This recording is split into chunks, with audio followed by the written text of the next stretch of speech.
Assalamualaikum warahmatullahi wabarakatuh. Selamat pagi. Alhamdulillah kita bertemu lagi di mata pelajaran kimia kelas 11 ini dalam keadaan daring ini ya.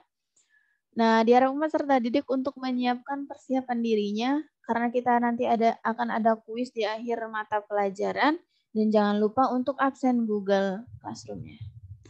Nah, kita akan membahas mengenai teori asam basa ini, di mana peserta didik diharapkan untuk dapat membedakan yang mana contoh asam dan basa dalam kehidupan sehari-hari dan dapat memahami konsep Brochet-Lorley, Arrhenius, dan Lewis, serta dapat membedakan asam basa konjugasi dan menghitung pH larutan. Nah, dalam kehidupan sehari-hari kita seringkali melihat larutan cuka dan daun sirih. Nah, larutan cuka ini seringkali dalam makanan, ketika kita cicip ia akan meninggalkan rasa yang asam. Dan ketika terkena tangan, ia akan meninggalkan rasa yang kesat pada tangan kita. Berbeda dengan daun sirih. Daun sirih ketika kita cicip, ia akan meninggalkan rasa yang pahit. Dan ketika terkena tangan, ia akan meninggalkan jejak yang licin. Nah, sehingga dapat disimpulkan bahwasannya larutan cuka ini memiliki salah satu contoh dari asam dan daun sirih ini merupakan salah satu contoh dari basa. Lalu apa sih asam dan basa itu? Asam atau acid berasal dari bahasa Latin acetum yang artinya adalah cuka. Dan basa alkali berasal dari bahasa Arab yang bermakna abu. Teori asam basa itu ada 3. Yang pertama Arrhenius, yang kedua Brochet-Lorley, yang ketiga adalah Lewis. Yang pertama kita akan membahas mengenai teori asam basa Arrhenius. Menurut si Arrhenius, asam adalah senyawa yang melepaskan ion H+ saat dilarutkan dalam air. Nah, contohnya ialah HCl. HCl ini adalah asam klorida. Ia akan melepaskan H+, maka ia merupakan salah satu contoh asam. Dan basa adalah senyawa yang melepaskan ion hidroksida atau OH- saat dilarutkan dalam air. Nah, contohnya ialah NaOH. Ini Na plus OH-. Ia akan melepaskan OH- ketika dilarutkan dalam air. Nah, menurut Arrhenius, ini ketika asam ditambah basa akan membentuk garam plus air atau garam dan air. Nih, contohnya, HCl ditambah dengan NaOH akan membentuk NaCl plus H2O. NaCl ini bertindak sebagai garam dan H2O ini sebagai airnya. Nah, ketika si Arrhenius itu tidak mampu menjelaskan senyawa selain senyawa yang tidak dilarutkan dalam air dan menjelaskan sifat asam dan basa yang tidak melibatkan pembentukan ion H+ dan OH-, maka timbullah teori asam basa Brochet-Lorley ini. Nah, menurut si Brochet-Lorley, si asam ini adalah yang memberikan atau donor proton H+. Dan basa adalah si aseptor proton atau H+. Nah, ketika si asam itu telah mendonorkan proton, ia akan membentuk basa konjugasi.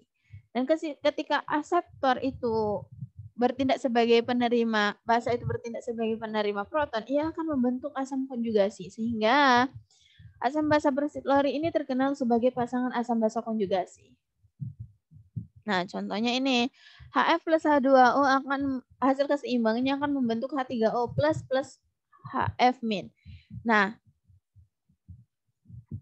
ini pasangan asam basa konjugasi itu, ia akan membentuk senyawa yang sama akan tetapi jumlah hidrogen yang berbeda. Sehingga HF ini berpasangan dengan F dan H2O berpasangan dengan H3O.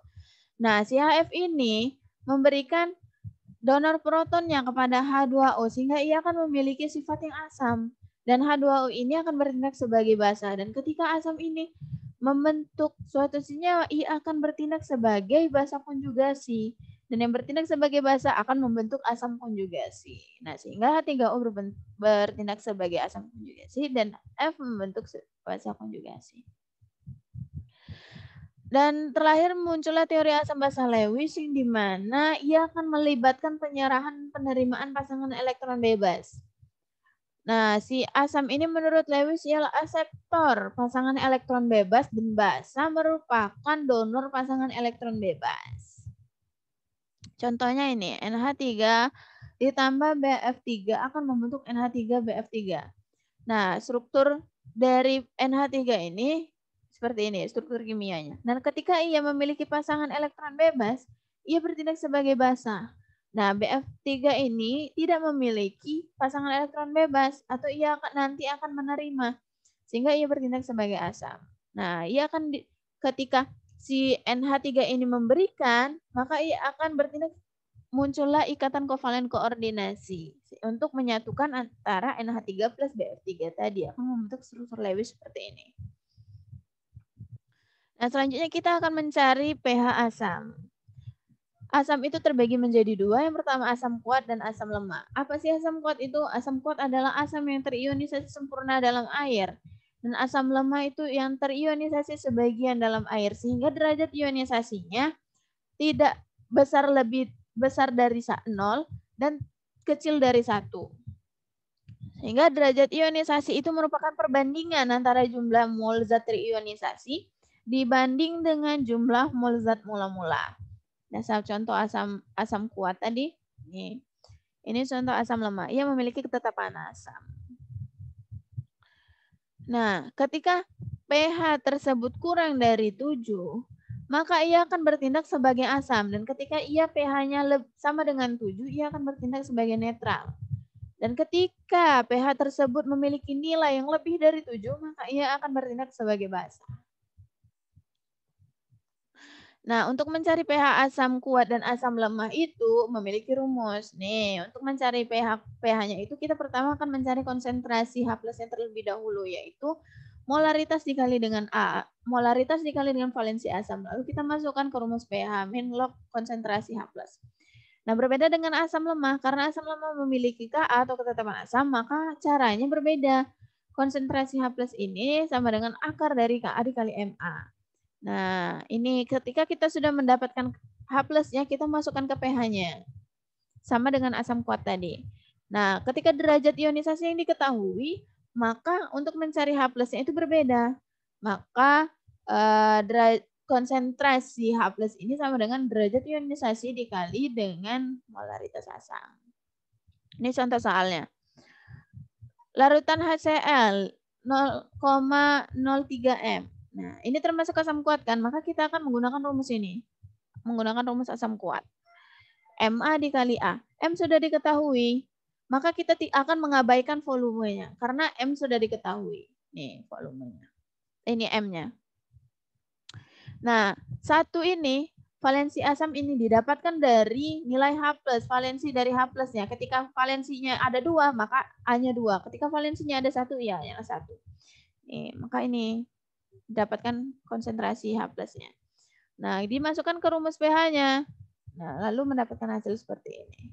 Nah, dilanjutkan dengan, ini belum selesai ketika pangkatnya pindah ke depan dan diikuti dengan min log setelahnya. Maka itulah hasil pH-nya. Nah, selanjutnya itu contoh dari CH3COOH dengan 0,01 MA. Ka sama dengan 10 pangkat milim. Ketika kita belum hafal nih asam kuat apa saja, maka ada nilai Ka-nya. Nah, Ka ini termasuk dari asam lemah. Kita akan menggunakan rumus dari asam lemah. Sama saja setelah itu kita masukkan ke pH-nya. Lanjut. Basa. Nih, basa juga terbagi menjadi 2, basa kuat dan basa lemah. Nah, rumus basa ini sedikit berbeda. Ketika kita sudah mendapatkan OH-, ini kan Mb dikali B. Setelah itu kita mencari terlebih dahulu POH-nya dengan rumus min log OH-. Nah, ketika asam tadi ini sama dengan pH-nya kan min log konsentrasi H+, tidak dengan basa.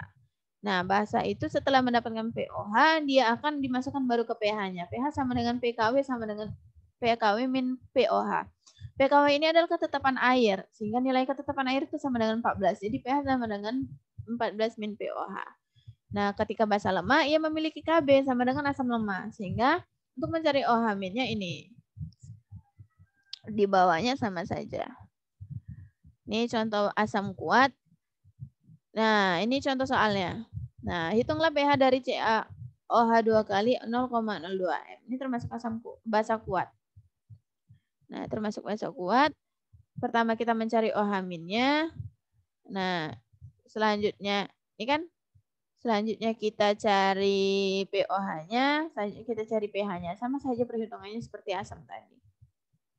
dengan rumus yang sedikit berbeda. Nah, kalau asam basah lemah ini sama seperti asam lemah, ia memiliki nilai Kb atau ketetapan basa. Ketika asam lemah tadi Ka, ketetapan asam. Ini contoh soalnya. Sama saja seperti yang tadi, cuma dimasukkan nilai Kb-nya.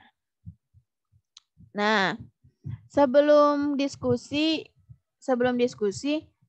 silakan untuk menjawab pertanyaan kuis ini langsung secara di Google, di kolom chatnya saja, dan itu ditulis, jangan everyone, dikirimkan untuk saya saja ya, jangan yang semua orang. Pertanyaan pertama itu apa saja yang termasuk dalam asam dan basa. Pertanyaan kedua, berapa nilai pH dari asam? Yang ketiga, berapa skalar pH dari basa? Dan yang keempat, sudah? Yang keempat,